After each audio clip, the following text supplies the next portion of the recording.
it's nice to get a hint of it because obviously these are like cracks in the fissure. They're cracks in the dam, so to speak. And you don't have to drill a hole in the dam. Enough cracks will undam the dam. The dam won't be able to play the role of a dam just with the cracks because the foundation is bogus. It's dreamt. Yes? You don't have to blow up a dreamt dam. You just finally see it with all of its cracks, and then its job that you thought it had, it cannot fulfill. Reality just leaks in, and more you get convinced about that which can't get convinced. Yeah. And this is really the biggest, I feel, one of the biggest turnarounds because uh, obviously you were seen as the the movement or the major uh, number in that equation of transcending and enlightenment and awakening, but really uh, that which you used to look from is seen completely different. And there's really, it can be a daily interest, you know, you have an interest. For me, I make up stuff really, because yeah, you don't want to be doing what you think is earth-shaking or earth-shattering events, yeah? Just so stupid little things. And then I'm sitting in my yard and I absolutely know with complete conviction that no one on Wilmac Avenue is thinking about me. There isn't a surveillance, there's a helicopter that isn't above me, making sure it knows what I'm doing. Yes, the only giver of any importance is the basic conditioning, yes, of this idea of being the action figure. If not, in a sense, you're the most forgettable item. Yeah. So we have some more people coming in, so we'll start again. This is the warm-up. 103. So do you believe a lot of interest is going to lead to loss of interest?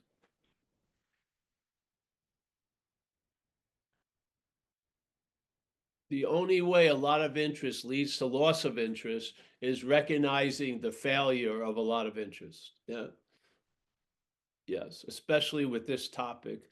To know thyself overrides the fact that you are being thyself. Yeah. So the knowing thyself is a slick way of denying the being of ourselves. Yeah. So as we had that one reading that day, knowing is quite different than knowledge. Yes. Knowledge is a finite commodity. Knowing is always going on. So the idea of freeze drying or nouning something at the expense of the livingness of the verbing uh, gets undone, suppose. In like shamanism, they call it like recapitulation.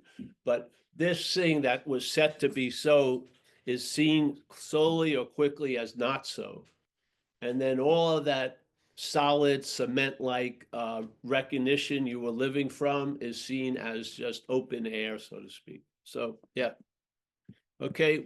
Good evening, everyone. Good morning. Good afternoon. Nice to see everyone here. Mia, nice to see you. Tommy, very nice. There's chairs of places. Anyone new here today? No? Okay. Turn on reactions. I don't want to turn on any reactions. No.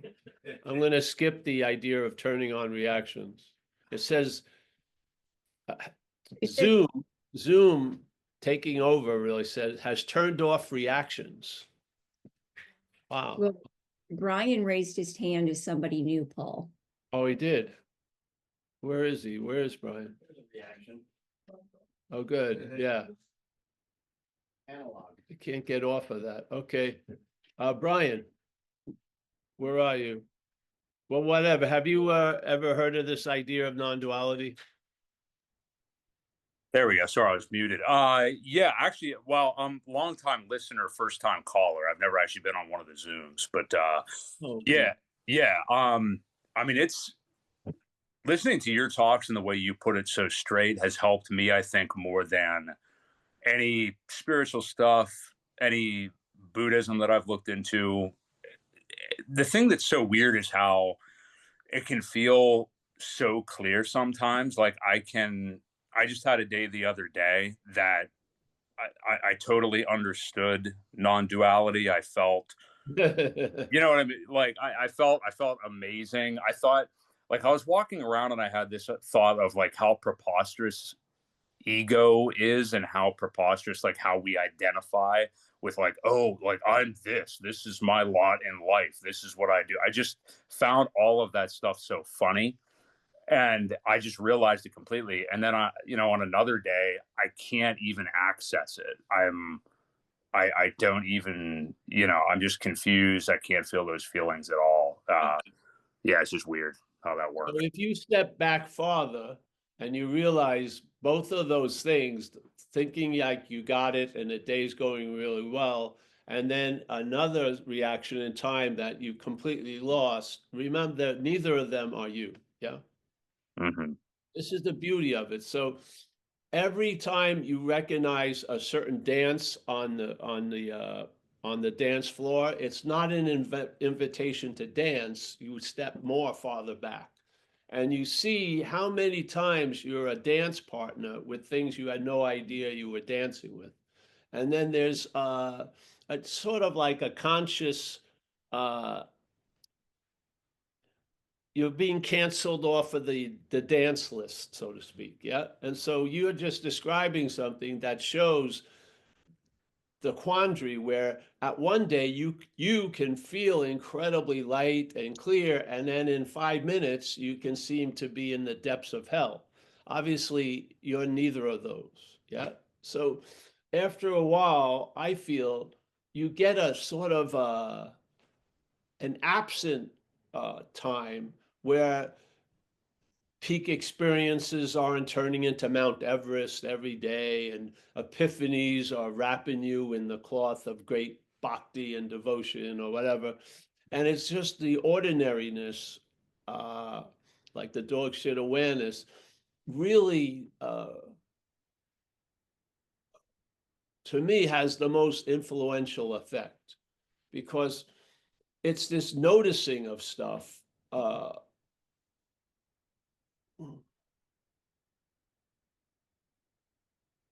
I'm aware of a lot of stuff, but most of it doesn't get noticed anymore. So basically, the awareness is obviously on, it does what it does. And then the noting of what I'm aware of has been really altered. And everything just, it's like every plane has a very small tail of exhaust. Yeah. So it's just, and then you get a sense of the sky or that presence. And yeah, it's more than enough because it opens up the peace, the availability of peace. And um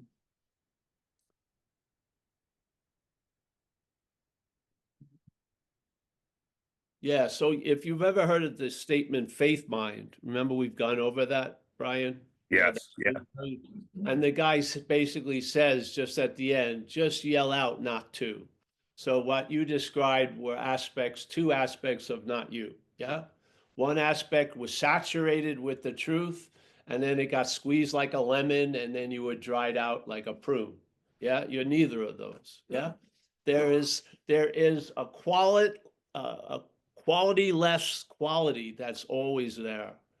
That's going to bring it's not like you righted the ship.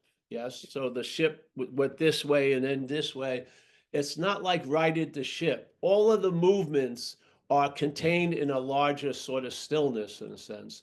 And then all of the movements that were given so much meaning to move you here or move you there, you lose interest in it. Yeah. And basically all of the going this way, going that way isn't going anywhere really. Yeah. And it brings about, I don't know, I would hate to describe it because it's better to find out, I feel. So I'm just telling you what triggers it. To me, is losing interest in self triggers a lot. Yeah. And to fundamentally know that if the act of being identified as self has not been noticed, when you try to lose interest in self, that's self trying to lose interest in self. And it's been proclaimed by the most rabid people trying to lose interest in self that self can't lose interest in self in recovery. Yeah. So it doesn't say you can't lose interest in self. It says self can't lose interest in self. And how you lose interest in self is as you. Yeah. By seeing you're not self, there's a loss of interest in self. And then, as St. Francis says, it's in self-forgetting, then you're reborn. Yes? So you could see what's usually happening is self is in a state of being remembered most of the time in the head. Yeah. So there's a constant flow of self-remembering, and then there's a possibility of self-forgetting. The self-remembering continues, just you lose interest in the self-remembering, and that's really the self-forgetting. The self has to be remembered. It doesn't have any legs to stand on. It's a manufactured delusion in a sense, yes? And so basically, there's never a self, you never become it. It's just selfing that says you already are a self, literally. So that which it could never complete, it says has already happened. See, this is the trick of the head. The head cannot make a self. It can imply there already is one, and that's what it does. If you listen to it, the common takeaway is, oh, it's just obvious you're a self, and here's some strategies to get out of it or whatever. Yeah. And basically all the strategies to get out of it are a reinforcement of being in it. Yeah.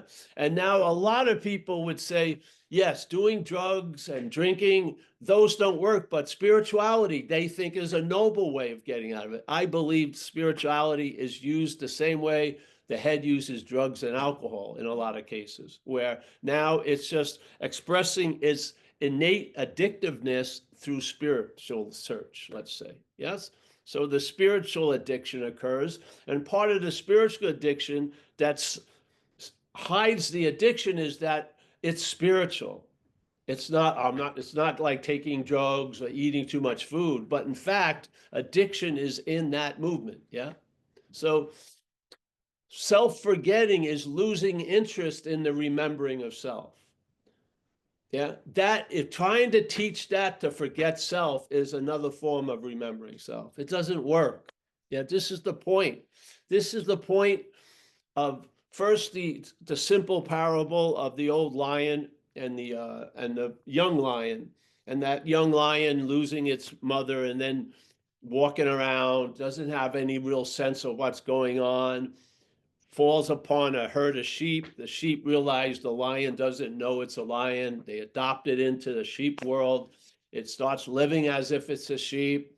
All this stuff's happening, and he's going on, and suddenly one day it runs into an old lion as a sheep, and when it sees the old lion, it rolls over and goes, "Please, Mr. Lion, don't eat me." So it knows a lion. It knows what a lion is, but it thinks it's a sheep.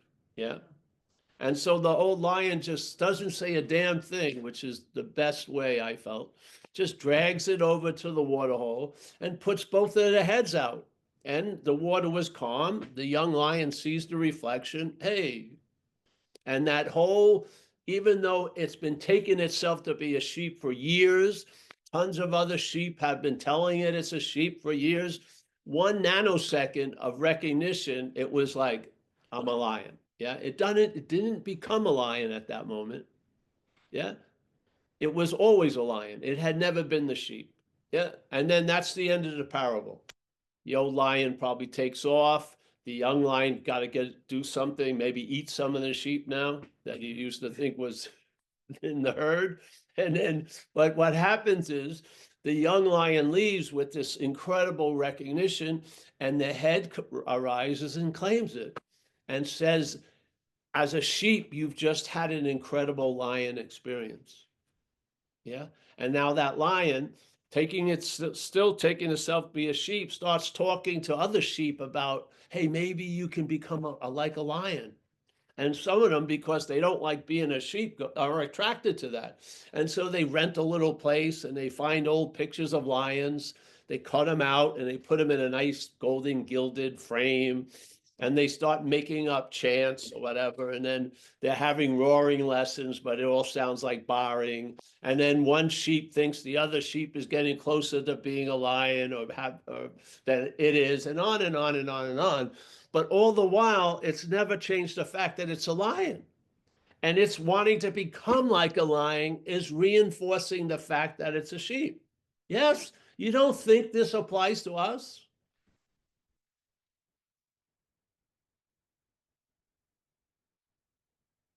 It applies to us. The mistake is reinforced by trying to arrive, and it's noble in many circles to want to become like a lion.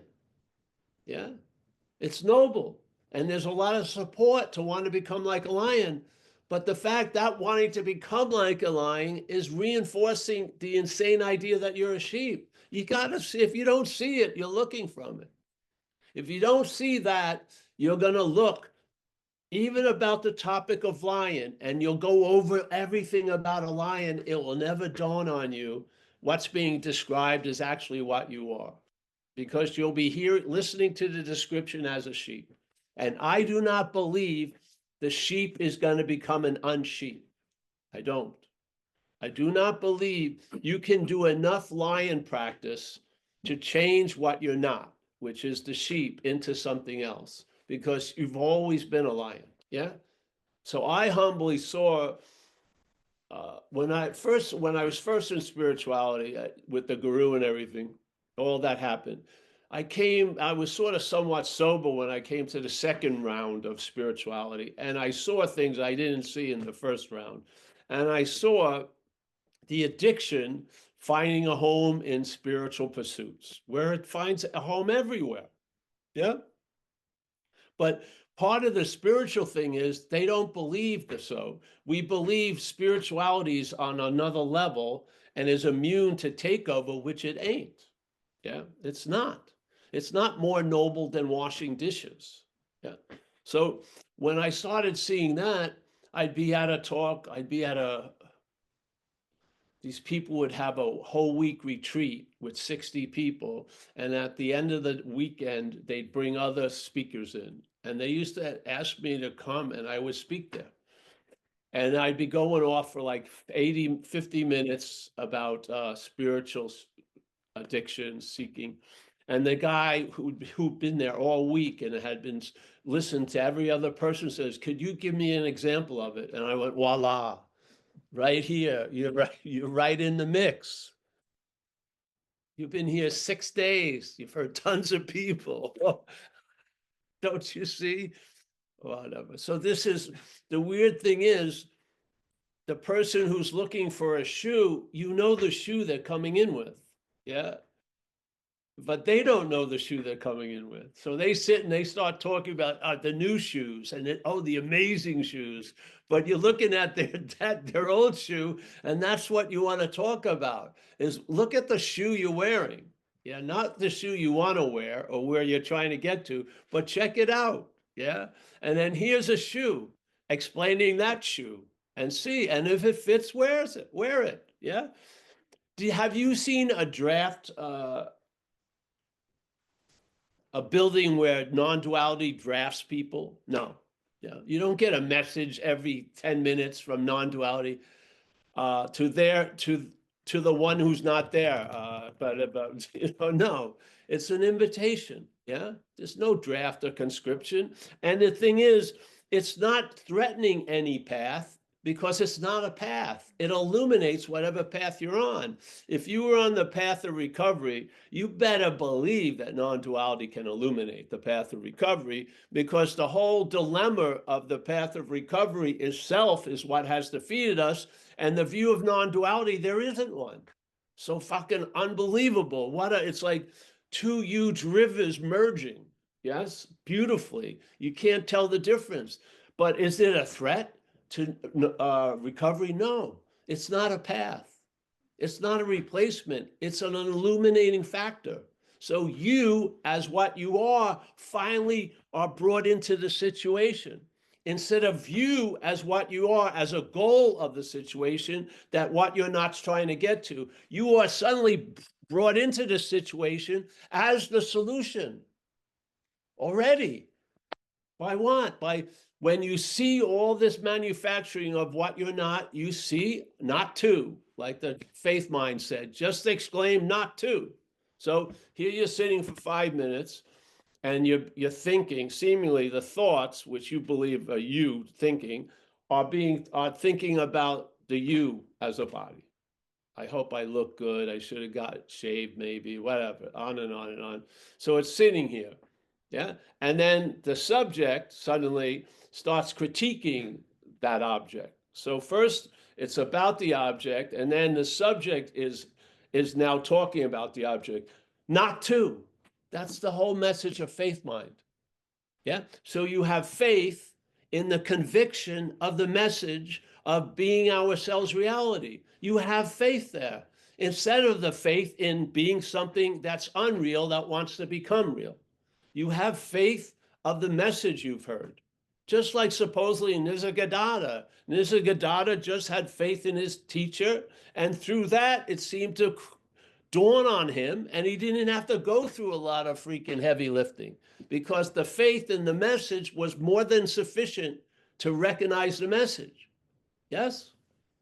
Being ourselves reality is a present tense description. Being ourselves reality is a present tense description. It's a verb. Yeah.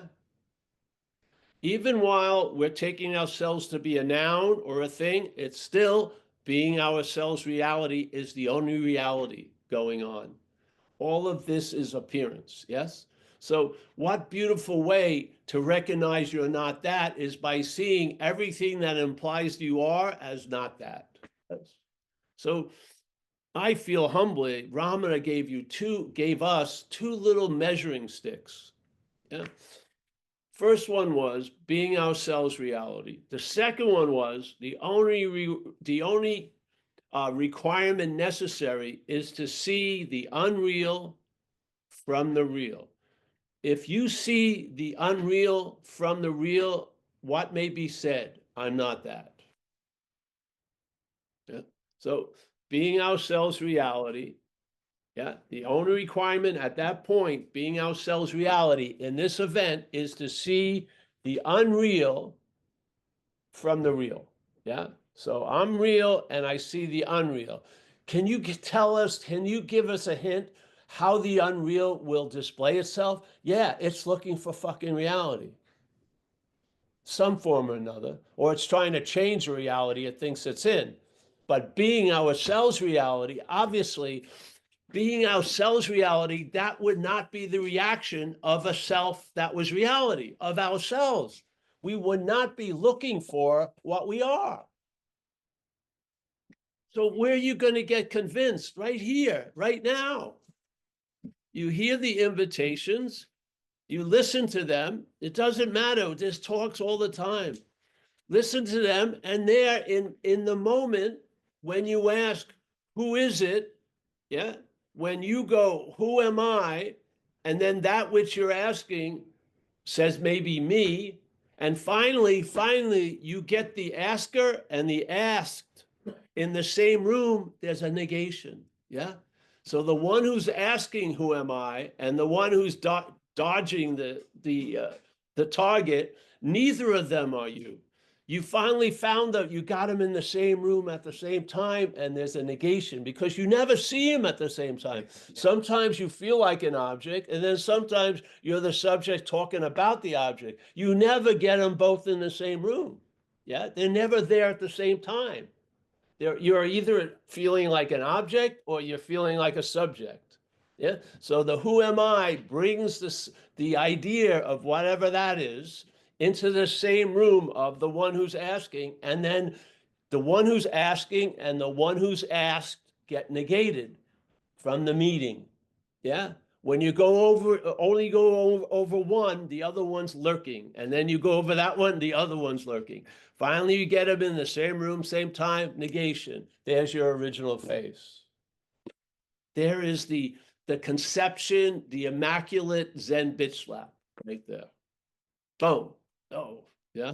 So I'm neither this nor that. I'm neither that which says it's not separated, nor that which says or believes it's separated. You're neither of them.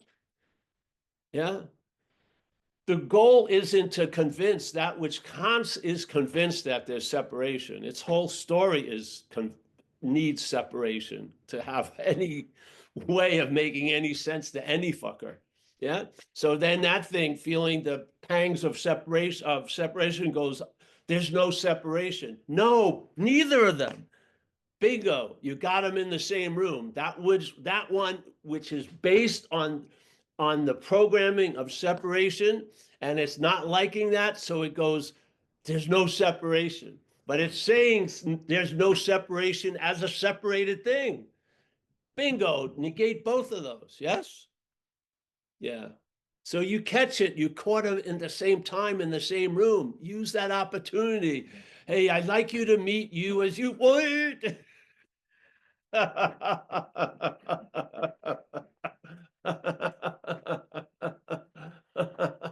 And then the subjectness of selfing is what gives up all these things of, oh, when I die, as the body dies, I don't die. I'm going to go off and incarnate in another body. And it has all these magical mystery tours.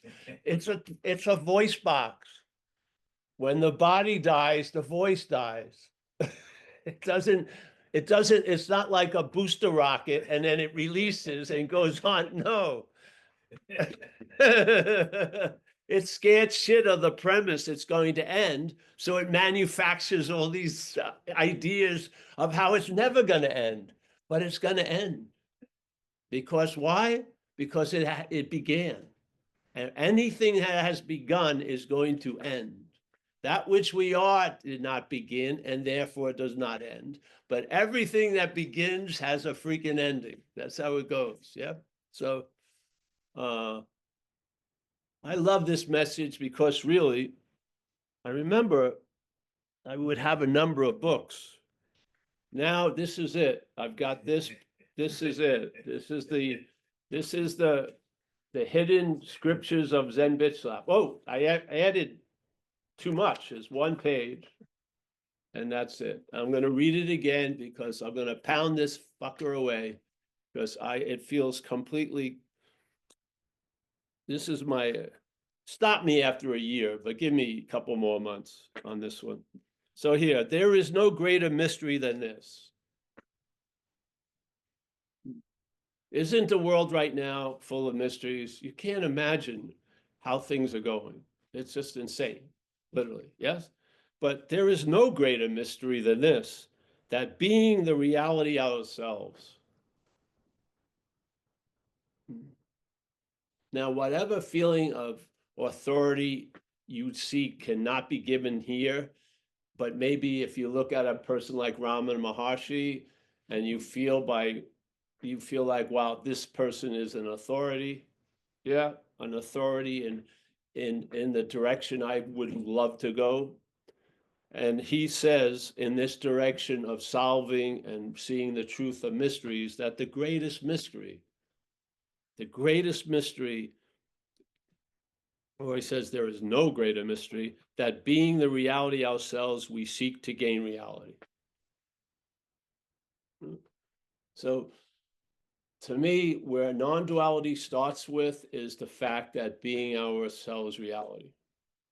And then it wants you to see the funniness about all the shit that comes after that when that's not seen. Yeah. And you're going to laugh at your own efforts. And when you do, there's going to be relief. And that relief that will occur then is now available at all times. So we think, see, obviously, we think there is something binding our reality. Yeah, something. Maybe it's you're too dirty, need to purify. You've a lot of transgressions, not looking at you personally, but I know you're a sinner, my friend. I know you're a sinner. We'll have a special event later. Don't worry. We got to rebaptize you, the sinner. So all these things, it's hard to keep something that can get dirty pure. Very difficult and all this. But here, we think that there is something binding our reality and that it must be destroyed. let's say self or ego or whatever. I must destroy the ego. That's a very egoic statement. I must destroy it. It's blocking me off from what? I am the source of all light. How could it be? Oh, wait a minute. I must destroy it. Because I've given it the meaning that it can block me off from the sunlight of the spirit, and I am the sunlight of the spirit. Oh, let's get busy just warrioring. Let's destroy that ego, even though it's completely irrational. That it must be destroyed before that reality is gained. Yeah, obviously, either reality was lost and now needs to be regained. Yeah. It is ridiculous. A day will dawn. How about today? Pretty good. A day will dawn when we will see ourselves, we will ourselves laugh at our own efforts. That which is on the day of laughter is also now. Yeah, very simple. And then the simple thing is the next page. It is false to speak of realization because realization is always realized. Yes? What is there to realize? The real is as it is always. Yeah. Doesn't mean this is definitely doesn't look like it is always, does it? So obviously, from this view, that's a discounting of the reality of this place. Yes. You can use this to see the opposite of stuff. So here where it says the real is as it is always, is the day, is our skin, is it our intestinal tract, is our bowel movements, is that all as it is always? Or does it seem like things are constantly changing? Yeah. So if things are constantly changing, obviously they don't have the quality of what's real. If you read this, yeah. So when I read this, I don't look for a positive goal. I see what it's negating. And it's negating most of the activity of the head that's happening right now, gets negated by this statement. The real is as it is always. How to realize it? All that is required. All that is required. Can you imagine? And you would have said, why didn't you tell me before I climbed that spiritual Everest, but maybe you needed to try to climb the spiritual Everest to get the message. Yeah. And the message is basically how to realize all that is required is this. We should have a drum roll. It'd be nice. Yeah. Some gongs. Yes. We have realized the unreal. Boom. How do you realize the unreal? By becoming aware of the unreal. Yeah. By becoming aware, because what we've been aware and we always are going to be aware of something appearing, but we thought it was real. There was a belief it was based on that. When we saw it, it just reinforced the reality of it. Yeah. But they're saying here, you're going to see the unreality of it because you can see it. Because you can see it, it proves its unreality. Because do you see reality? Is reality at like a town in Idaho? Is reality a place, a geographic place, or in a certain time? No. Can't see it, you can't feel it, you get a sense of it, you can't taste it, it's reality. But so everything that can be tasted and touched must be unreality. Yeah, simple negation. Yeah. So all that is quite is this, we have realized the unreal. So it says here, we had been regarding as the real that which is unreal. That's all. So we've been in a delusion, in a sense, that we have been regarding the unreal as real. Easily to be corrected by hearing a description of what reality is, which is reality is now, and it is as it is always. What I believe reality is seems to change a lot. Yeah. A whole lot. So by seeing the attributes of every day, what you're looking at, Instead of just giving it the consent of being real, we now look at it as unreal. And bingo, you've hit the lottery without even looking to win.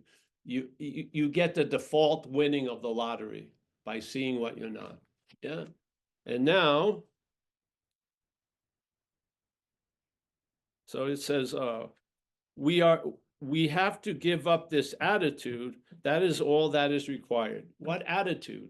Is the attitude of seeing things as real and seeing no thing as unreal, so to speak. Yeah.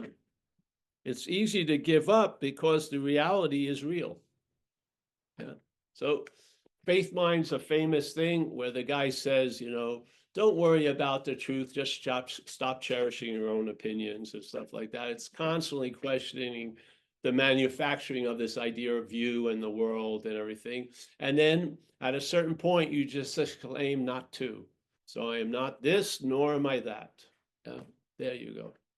And now I feel peace isn't an experience you have, it's an availability. Peace is an availability. Like in recovery, we say certain things are going to happen, and now you have the ability to enjoy peace of mind. Yeah. It's an availability. When you are unavailable, there won't be peace. When you are forgotten, as St. Francis says, you'll be reborn. So you'll see it, there's a stubbornness in it because people are looking to experience their own absence, but they want to be there. And this is the dilemma, yeah. They want to know reality, but as the unreal. And you're not going to know reality as the unreal. What you're going to know is you're going to have to give up this attitude that is all that is required, which is we regarded the unreal as real. Yeah. Wow. You would think you would be asked to do a whole lot more. That's not much, eh? And all the heavy lifting is in satsang. Basically, you just sit here and it's probably the clearest channel you got to transmit a new message is up the ass, probably. You're sitting like in the chair and through osmosis, things are occurring. Then you leave and you go to this little stupid satsang in Novato, but then you start feeling better over time every week. And you're like, wait, this works. Yes. This is the beauty of it. It works. Yeah. Relief is available. There is a solution. If the problem is taken to be real, then you need real solutions. Those real solutions don't work. The real solution is there is no problem. That's the solution. So, all right. I'm going to petition everyone. If you never want me to read these page again, I don't want you to raise your hand now, nor your virtual hand. Well, we're a democracy in Zen Bitch Stop. I can move on to something else. All right. Anyone else? Anyone?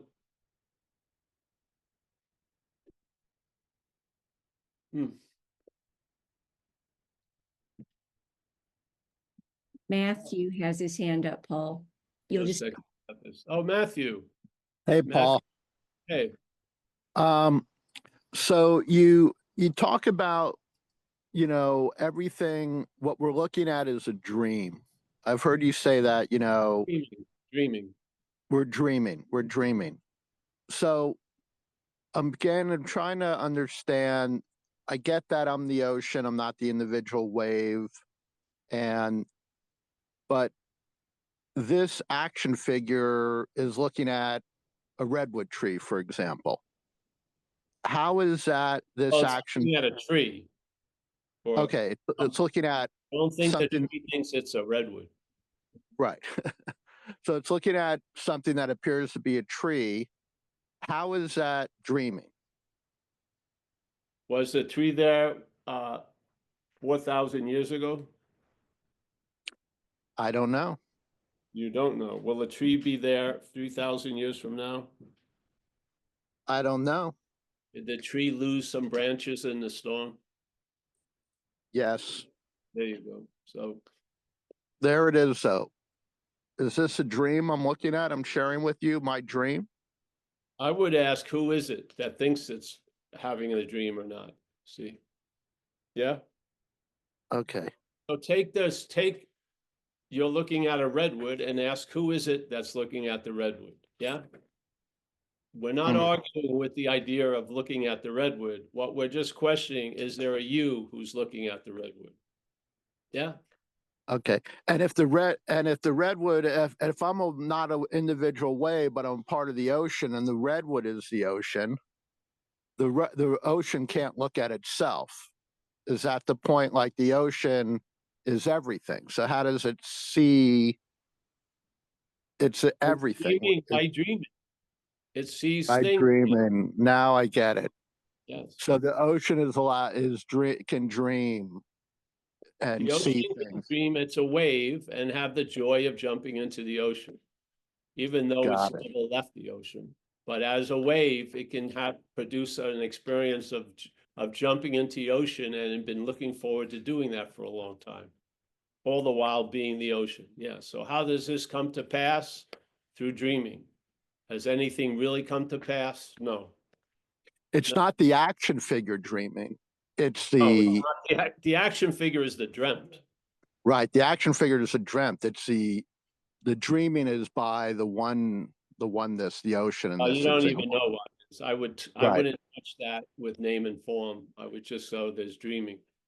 Got it. Yes. And Okay. the dreamt is not, first of all, built to realize the dreaming. Yes? Or Yes. because then the dreaming wouldn't go the way it's going. So the dreamt is something, you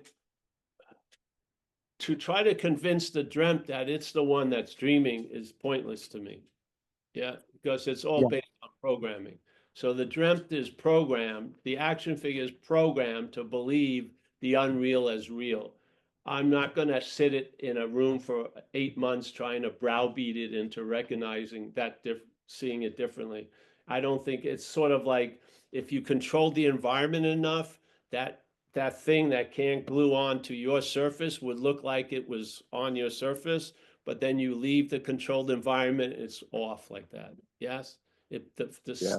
tiniest little wind, like going into Baskin Robbins and seeing there's 28 different choices, and you were thinking of vanilla and suddenly you get mocha, that just blew your whole 8 months seminar of there is no free will. Yeah?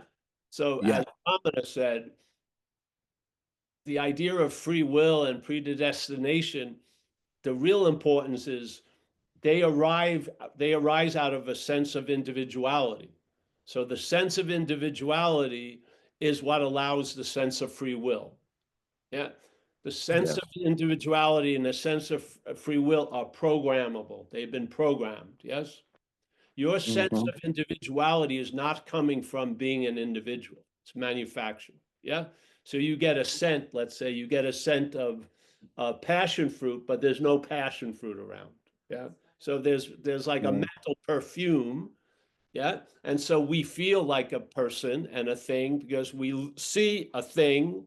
Yeah. And on and on and on and on.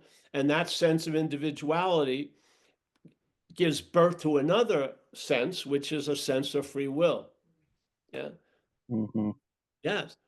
The real value is to go backward and see, is there an individual? If there isn't an individual, that idea of the sense of individuality will not convince you of that fact anymore. You will see it as a manufactured like scent or a cloud. Yeah. Yeah. Yeah. I Because get it now. The whole thing is dreaming, Paul, including this conversation I'm having with yes, you. yes, it's all dreaming. It's just, Yes. and we're Yeah. just happen to be in the same dream right now. And that's why I have no free will, Dreaming is because it's just dreaming. There's a beautiful statement about this in the Course of Miracles, if I remember. I may have changed it over the years. It says, "You and I are the dreaming of the dream. We're now going to dream ourselves out of the dream. We're going to use the dream, which would be an event called satsang, to dream oneself out of the dream. Your head may be using a calamity in your life to dream oneself out of the dream. the dreamt is going to have a very difficult time to recognize what's moving the events in our life to produce a dreaming oneself out of the dream. Yeah. We may think this is a fucking burden. This shouldn't have happened, on and on. Yet what's necessary to be dreaming oneself out of the dream is happening. And then you get to a point where there's an acceptance without a fucking understanding. You would just accept something and it gets proven by your observation. Yes. Yes. So Ramana, sorry, Paul. So just so I can stay with you, Ramana, who he dreamt himself out of the dream, and then he's just being. He's just being with whatever that is, which we don't know what it is. We're not going to name what it is. You know, in this example, I'm saying the ocean. He just becomes the ocean, and that's how he's able to sit so calmly because he dreamt himself out of the dream. I would say, the greatest demonstration of that was wearing diapers his whole life. Fucking pretty cool. Seriously, do you think you could get away with that in Mill Valley? Probably not. So, man, he knew that this was a dream, and he's fucking, I'm gonna wear the least amount of apparel. After these 70 years of fashion dreaming, I'm just gonna go with a flat out white diaper. Fucking off my hat completely off to you. So I don't know. I don't know what happens. All I know from this little point is That he dreamt that. Okay. my interest is in more is in the seeing of what I'm not, because I know I can't see what I am. So the I seeing got that. what I'm not has worked, and that's why we share it here. And we travel lighter. And Paul, when you talk about like we have the five senses, seeing, feeling, tasting, who has the five senses? I'm not saying we have them. The action figure has 5 gates. Yeah. Okay, the action figure has 5 So gates. Got it. if this is a life of eating, then the action figure would, let's say, have 5 mouths. So how it tastes one food in one mouth would be different if it went through another mouth. Yes. But the action figure does not have them. It's of them. They're of 5 mouths. Yes. There's not a you that has a sense. There's a sense, and then the mental state arrives at of having a you. So yes, and the action figure with the 5 senses, Paul, can then using those 5 gates can get into the action figure, can then realize that it's the dreamt, and then it can move out of the dreamt with those 5 gates. No, the 5 gates, well, yes, in one respect, because if you constantly are being introduced to things, suddenly at times you'll see those things differently. Yes. So in my case, it was obvious that seeing was before the seer. Yeah. Yes. So usually when I was young, probably 7 on, the seeing had this imaginary thing before it, which was the seer.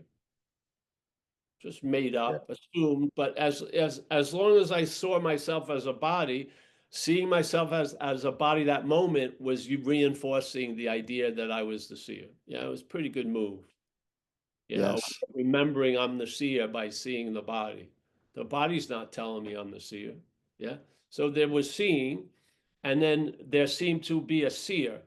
But then it seemed like the seer got more emphasized than the seeing. And then you could bring a simple logical conclusion. Is the seer essential to the seeing, or is the seeing completely essential to the seer? And then you see the true value and meaning. The seeing is quite okay without a seer. There's no seer without seeing. Got it, Paul. Thanks. So manufactured importance comes from the importance of seeing and is lent to the idea of the seer. And now every time there's a seeing, some of that importance goes to the seer. And this is how the 5 gates The experiences of 5 gates have been claimed and used to reinforce the idea of you as a long-lasting, independent, separate entity. Yeah? Yep. So you are a seer, a hearer, a feeler, a taster, a toucher, a doer, a thinker. You cover, you're, you, in a sense, you'd be super busy if you were doing all that shit. Yeah, people are fucking dying of boredom. I mean, you'd be super busy seeing, hearing, feeling, tasting. But these things are going on, and then there's a mental claiming that sort of takes the value out of it and shifts it to this bank of noun, so to speak. Yes. Mhm. So your biggest account is me, and it's being fed a lot. Yeah. And you're wondering why you seem bankrupt or poor on so many levels, but you're rich in the obsession with self. Yes. Yeah. Got it, Paul. Mental Thanks. claiming, there's an activity, I feel it's mentally derived. I don't like calling mental anything like mind. I see it differently. So in the mental activity, in time, it has the quickest draw. So it's going to have you feeling like you're the doer immediately after the doing is noticed. Yeah. It claims the doing before you can go anywhere. Yeah. You didn't have it when you were a kid. When you were a kid, you were doing a whole lot of shit and not taking any notice that you were the doer. Yes. And then at a certain point, the brain must have developed where the doing now was actually used to imply the doer. And then you started to feel uncomfortable as a fucking kid. That's when I did. Yeah. And I remember it. I was running around I lived in Massapequa in Long Island, and we had a family next to us, and there was a lawn between the two houses. And I was like 3 or 4, and they had a kid from the Nichols family, and we were running naked around the house, and just completely, there was no weight on me at all. And then I was running, and then my mother stuck her head out, and she looked like she was mad at me, and she yelled for me to come in the house. And I felt like that's when something was born. And then at that point, a lot of what I did was accompanied by thought after that. And I started, and then the idea of being bad started, because the way my mother looked at me, it was interpreted as I was bad, being bad, naked. Yeah, it's this fucking big number. And then from that point on, when I would go in a room, it would be accompanied by thought. There was no more running around really, except, I had my moments, but the head, it was an interpretation was starting to seep in to the point it was taking over the experience, literally. Yeah. And then obviously that led to such an dis-ease and discomfort and agitation. I was looking for some relief from that. And I found it in alcohol and drugs. Yeah. So my first relief from the bondage of self was through drinking and using, because I didn't give a shit what my batting average was, or if that lady left at the stands because I was up, yeah, or that pretty girl said hello to me. I didn't care. And I got relief. Unfortunately, in this world, it looked like, I had a magnetic appeal to people in uniform. So I got a lot of consequences, but those consequences were not sufficient to convince me to do anything else otherwise. I wanted to get relief from this thing, and I thought I could jettison myself out and get far enough away by shooting coke, really, literally. That was my final equation. I'm going to shoot coke, and I'm going to be blasted out of this body and blasted out of this head. Yeah, and who cares if I come back? I just wanted a moment of freedom from it all. And then the parachute would open, I'd land back in a situation, there'd always be cops there then, and it was so demoralizing. But I realized then this idea of self can't get out of self. It just will try different ways. So I tried to use spirituality like I used to use shots of cocaine, literally. I wanted to get out of something. I didn't realize I wasn't in it. That was the dilemma. Yeah. There was no way in my logic that the idea I'm not in it ever came up. It was always based on the fact I'm in something I want to get out of. That was the fact. And I was just looking for different ways to get out of it. Yeah, basically. but never question, am I in it? And this is what happened when non-duality really hit me. I question, am I in that which wants to get out of itself so much? And I realized I just had something happen where I realized I'm not in that. And then I have been in Novato for 7 years, like completely. I'm never anywhere, I'm in this event. When I was young, I was always checking out as much as I could. Just wanted to disassociate, get out of here.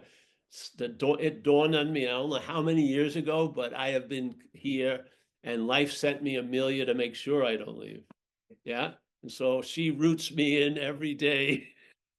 and yeah, it's just mind-boggling what happened. So the great escape, the wisdom of no escape is there's no escape from an imaginary place. Yeah, your escapes are actually the biggest prison, your attempts to escape, obviously, if you see it. If you don't, if you see it, it obviously brings you to that point. Your giant masterminds of escapes were really the prison. Yeah. Yeah. So, yep. Anyone else? Jim Elliott has his hand up, Paul. Jim Elliott. Paul Hedderman. Yes. Good morning. It's morning here. Good morning. Paul, I thought about the tree when Matthew mentioned the redwood. And I Yeah. realized I was looking at a tree a long time ago, and I got that a tree is not a tree. A tree is treeing. So there's an interconnectedness with the water that it's producing. The water could be a cloud, could be ice, could be the ocean, could be urination, could be anything. And now it's in the tree in the form of water. And it's taking in carbon monoxide and it's breathing out oxygen. And it's sucking things from the soil. And it's getting something from the sun, or it couldn't exist. So it's interconnected with everything. And then a bit of leaf falls off, and then it becomes a bit of mulch, and another tree could absorb that. Or it's treeing, it's not a tree. And I really got that everything is that, including me. It's just arising, abiding, and falling away in the Buddhist sense. So just when Matthew said there's a redwood, I really reminded me of that time when I saw that a tree's not a tree, it's just treeing for the time being.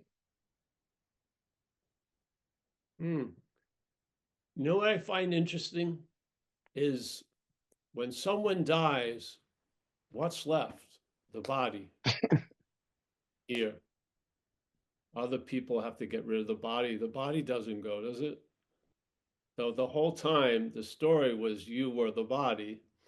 When you actually move out, the body's left behind. And there's a whole business of how to take care of that body.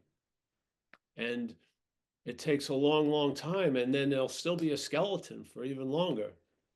Yeah. So that thing that doesn't exist exists a long time here. So the non-existent thing exists a long time here. Yeah.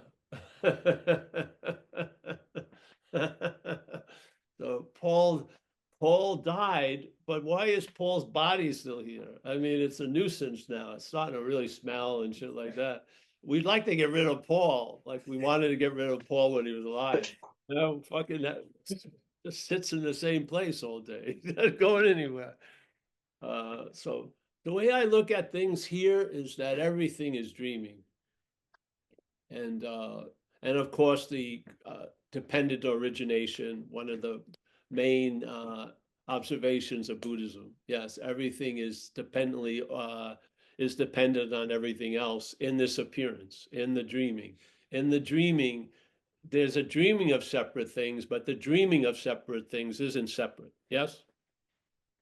There's not a redwood dreaming and then another dreaming. Full event allows the event of seeing things that appear to be here, yeah, as something that appears to be here. So, yeah, yeah. It's all beautiful. If you ever got a chance, look up dependent origination. It's an interesting thing. Mhm. Comes mostly out of Hinayana Buddhism, I feel. I learned it in Thailand. Dependent origination could be like a eon way of looking at it, or just right in every moment and during the day. Every moment something arises, and then this idea arises, and then there's consciousness around it, and on, and it collapses, and then so selfing is constantly arising, dependent on all these things, and constantly falling, and then constantly rise, and everything. So appearances are not how they appear. Appearances are verbing completely, yeah, because if one aspect of the verbing stops, the appearance may not be seen, yeah. So there's a trip, yeah. There's the dreaming of something out of nothing. Oh wow, yeah. So just like what you had, what's really is it that huge a difference between what was going on last night when you were somewhat in what you call dreaming, and then this? The only difference is you believe you're in this now, and then you believed you were in that then. So when you were believing you were in that then, there was none of this. The dreaming was the reality, yeah? This is interesting. And then when you seem to be here, now this seems to be the reality. When you're in the dreaming, this doesn't seem to be happening at all. When you're here, that doesn't seem to be happening. Don't you get it? You're you are the trigger of the show. You and I give everything all the meaning it has. When you're in the dreaming in that night, you do not usually have a sense of anything else. Yeah, you're in there. And then when you're here, you don't have a sense of anywhere else. Yeah. And then when you leave here and you're in Italy, you don't have a sense of this. You have memories and stuff like that. You can't get away from the event is completely determined on you. So the only difference between the dreaming last night and this dreaming is you're seemingly right now here in this dreaming, so it seems real. If the one at night was still continue, you would have the same answer. Well, this is the reality because you're in it. So you are the dreaming of this reality. Yeah. Including the tree. Including the tree, the non-tree, the live tree. They're dreaming. It's so funny, really. As soon as you appear here, you forget that there. When you were in there, it was the only here there was. And then when you seemingly are somewhere else, it becomes a there, like that. As soon as you wake up to here, that becomes a there. A second before you woke up to here, it was a here. Yeah. And then so it's such a quick move. Oh, now this is the reality.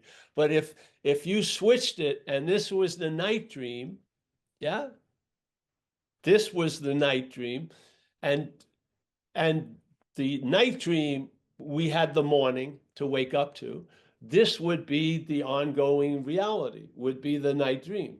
It has nothing to do with the quality of it or anything. It has to do where you are.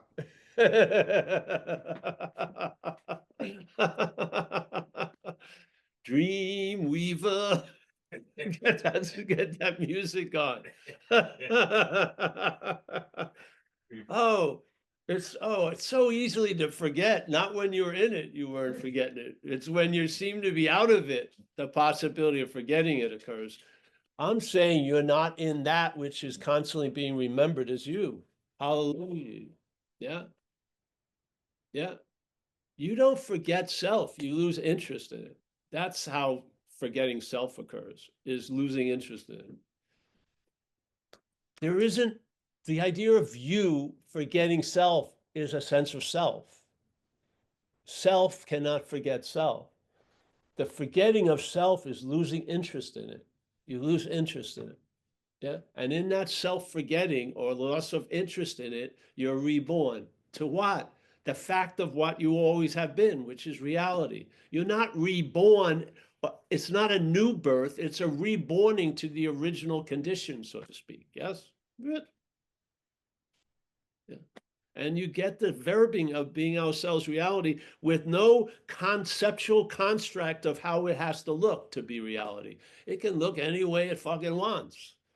Yeah, but the fact is being ourselves reality. He does not describe how reality should look if it's being ourselves. Does he? He doesn't go into a description. Reality will look like this when you're being ourselves reality. No, reality looks like this, being ourselves reality. What's it called? Dreaming. Yeah. So, Paul, yes. Maria has a question. What is the small book you're reading from? Oh, I'm not reading. This was purchased in San Francisco, Goodwill on Fillmore Street. Comes from Portland Leather Company. I sort of liked it, so I got it. I put a little notebook in there where I usually keep trying to write out lists of horror movies I'd like to recommend to people. Really. And then the last page, I use it for the scriptures of Zen Bitch Slap, which I stole out of Ramana Maharshi teachings. Yeah, I think he'd love to have it anyway. Yeah, and so I have this one page because these statements I came across over the years have just caught my attention the last few months.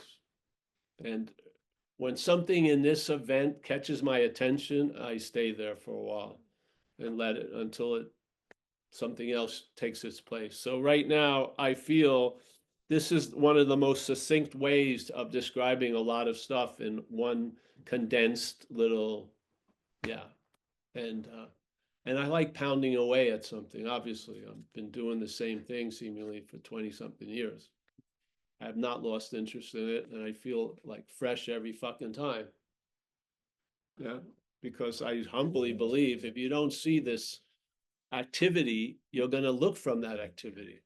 And looking from that activity is gonna actually be the obstacles of seeing activities. Yeah. Yeah. Yep. So that's the book. It's just a little leather thing I carry around. The last thing I have here is some weird movies. Final Prayer, found footage. Things like that. Yeah, so that's it. So I think that's the answer. The book, I put it, see, I didn't even start on the first page. I just put it on the last page with expecting no more new pages. Yeah, but I just love it, don't you? Don't you love this statement? Lindsay, don't you love this statement? Yes. So simple. There is no greater mystery. Why do you want to go through 800 mysteries? A great mystery solver has just told you there is no greater mystery. Okay. Oh, the great one in a diaper for 50 years. I'm all for it. There is no greater mystery. Yeah.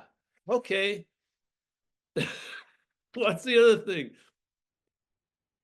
How to realize it. Yeah, exactly. That's my whole point. I came all the way from Novato to get this. Okay, all that required. Wow, all that is required. I'm going to gird my loins. I'm going to accept it. It may be 80 years of hard toil and effort. You know, I'm expecting it's going to be a long trip. All that is required is this. We have realized the unreal. Mhm. If you have realized the unreal, even on the smallest fucking level, you have realized the unreal. This isn't like a mass quantity of realizing the unreal. Paul, you got muted. Got muted.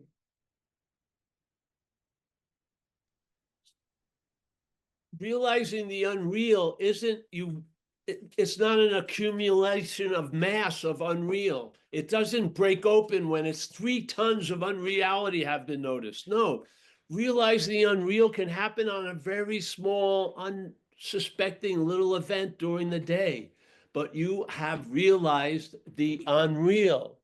That is the only requirement. The requirement is you have to realize a whole lot of more of unreal. No, at that moment, right now, I am realizing the unreal right now by seeing it. I am seeing, by seeing it, I am realizing the unreal. Before, I thought I was only going to recognize the real if I saw it. No, I recognize the real by seeing the unreal. I hope you get that feeling, because that's the whole movement of our invitation based on non-duality, is just that. Just that. Yeah. I do not expect to ever see the reality, ever. I do not expect to smell it or feel it or taste it or touch it. I don't think I can grab it through thought. Yeah. And that fundamental frustration and futility became the greatest message, because then it turned that drive to see what I cannot see, to understand what I cannot understand, and it turned me to see what I can see and to understand what I can understand, which is what I'm not. That was the whole thing. My whole life, I was looking at it in a different way. I was trying to see what can't be seen. I was trying to get what can't be got. I was afraid I lost it by doing something insanely stupid I couldn't remember. Yes? All this stuff, and this simple message and the sense that it was delivered in changed that into I am now aware of what I'm not. I am aware of the unreal. Yeah. And I believe the awareness of the unreal is the reality of reality. I am being myself reality, realizing the unreal. How else? How else could I realize the unreal unless I was realizing it from reality? How? Yeah. Boiled down to this second, going on for the rest of my life. Correction, locked in, that's how I've seen it. Hasn't changed in 20-something years. And we're just passing it on.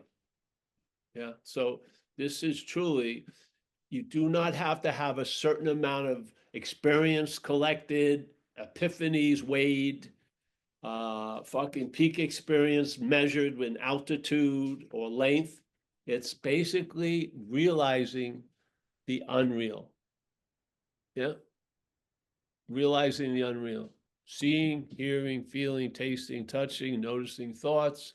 The unreal is the thinker. The unreal is the feeler. The unreal is the taster. The unreal is the toucher. That's the unreal. I have realized the unreal. It was called Paul before. I don't call it anything anymore. Yeah.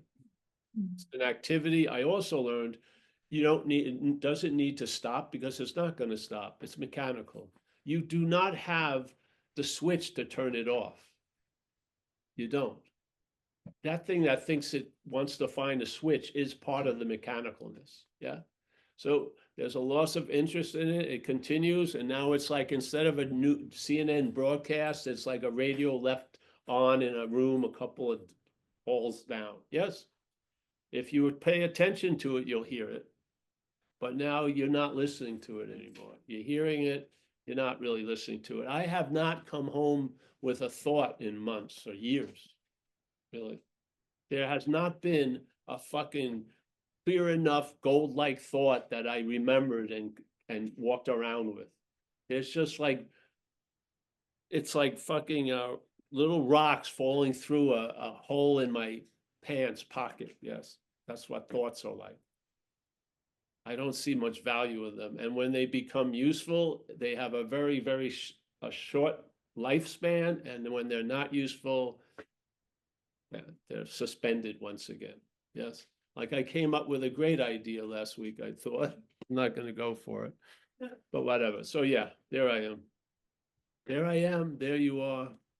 Do you see that?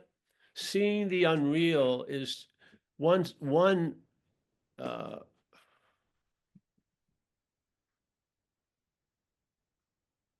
the influence or the value or the meaning or any ability unreal has is given it to by the real, by the misunderstanding that that which is seen is real.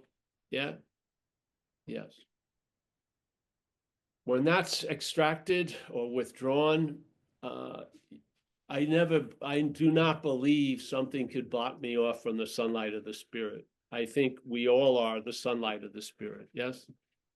I believe we're the source of light. I don't believe we're the we're looking for light. Yes. So what could come and block me off from the light that I am? Yeah.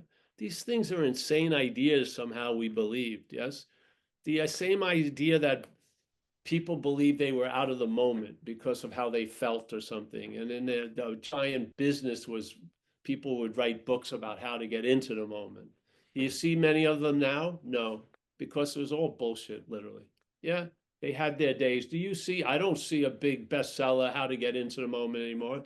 It had its business zenith, which was very short and collapsed because the obviousness of that you can be out of the moment is fucking ludicrous. By just sitting with it for a little while, you realize you've never been out of any moment you've ever been in. Yes? Yeah? Yeah. So these ideas come and go quickly. Everyone gets excited because, of course, when you're believing you're separate, you'd rather not be separate. Yeah?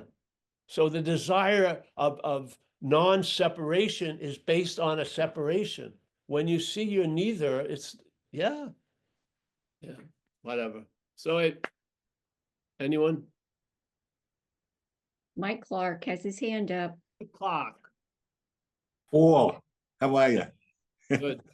I keep thinking about when you're talking about this, that the thought that keeps coming up is something that you've quoted, and I guess it's from Ramana. I'm not sure, but you tell me.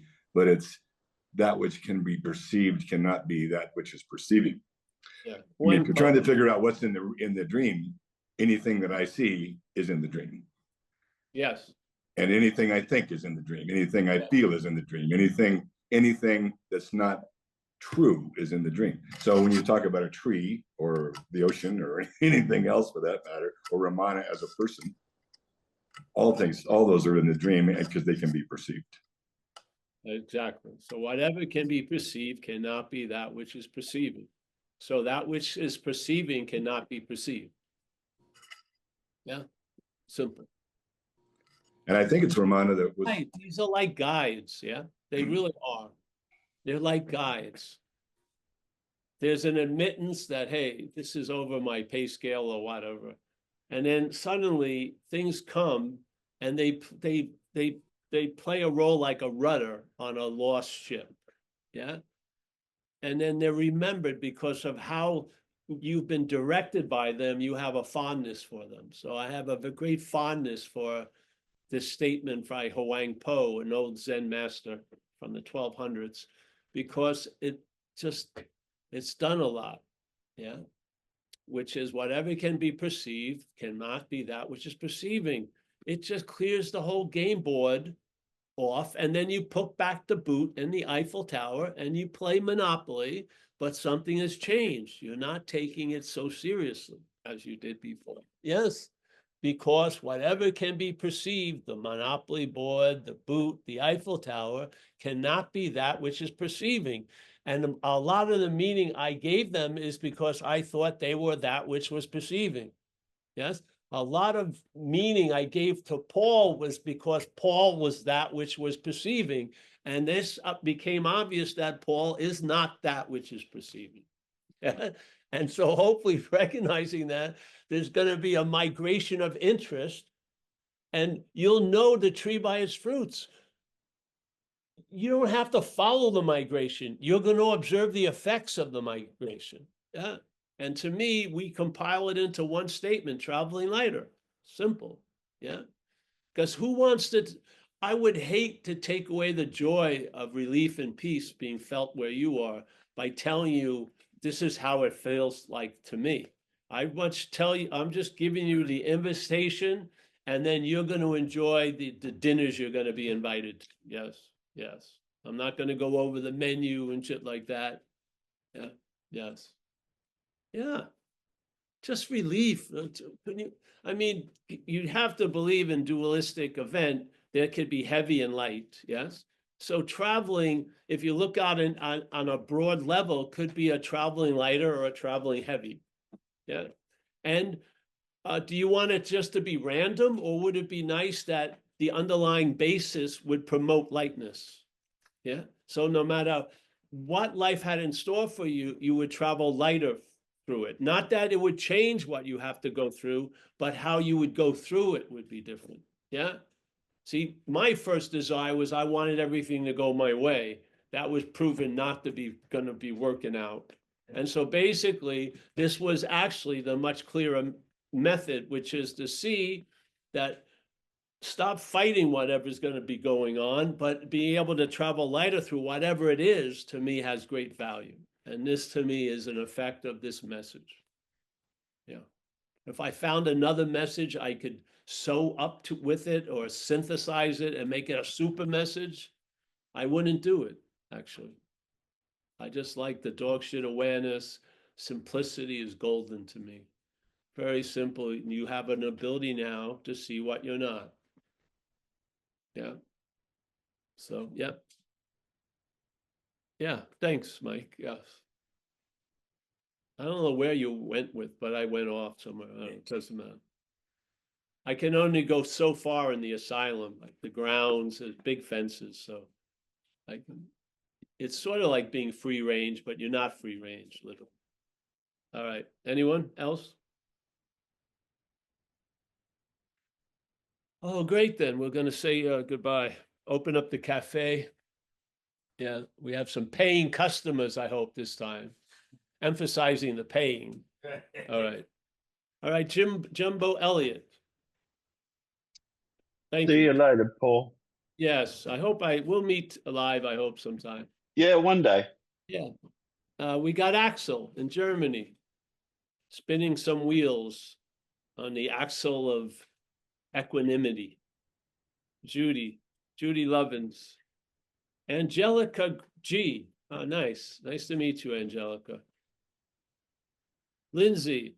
Lindsay from New South Wales. Yes. Nice to see you, Lindsay. Thank you so much. I'm happy, very happy for us that you found the key of opening the internet. Very good. Yeah, thank you. Mary Champagne. We just watched a movie, Amelia did, about the woman who actually produced the most famous champagne in the world. I can't say it well. Clicko. Beautiful. It's a very nice movie about how she came about and fighting against patriarchy and shit. Yeah, very good. Mary Champagne. James Parker. Johannes. Oh, Johannes dropping in. Nice to see you. My original character. Vlad, Portugal. We miss you, Vlad. Yes. I can hear the camper crying at night. Yes. I miss you too, boss. Thank you.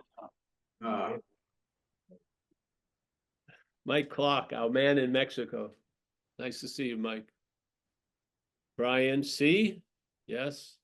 2024. You got to change that. It's 2025 AD.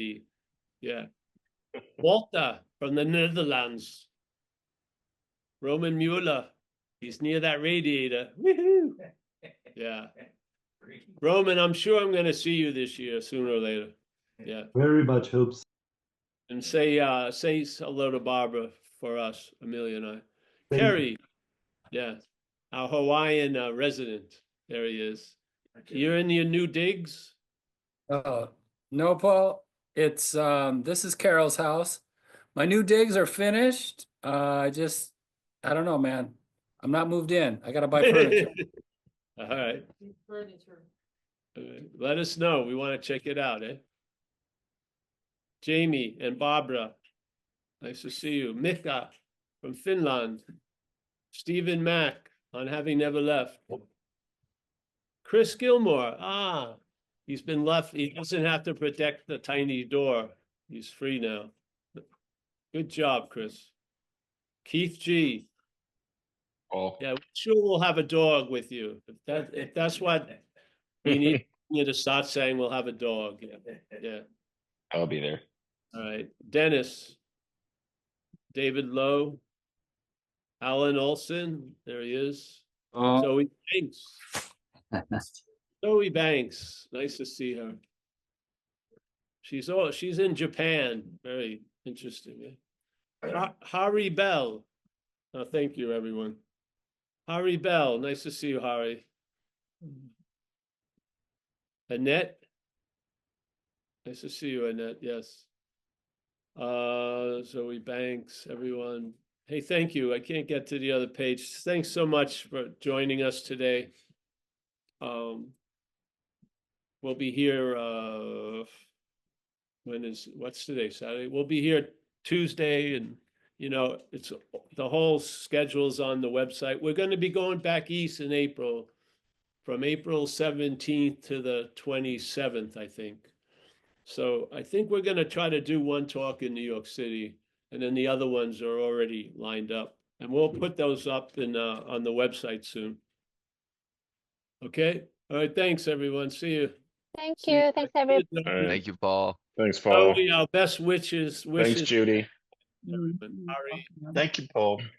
Yep. Thanks, everyone.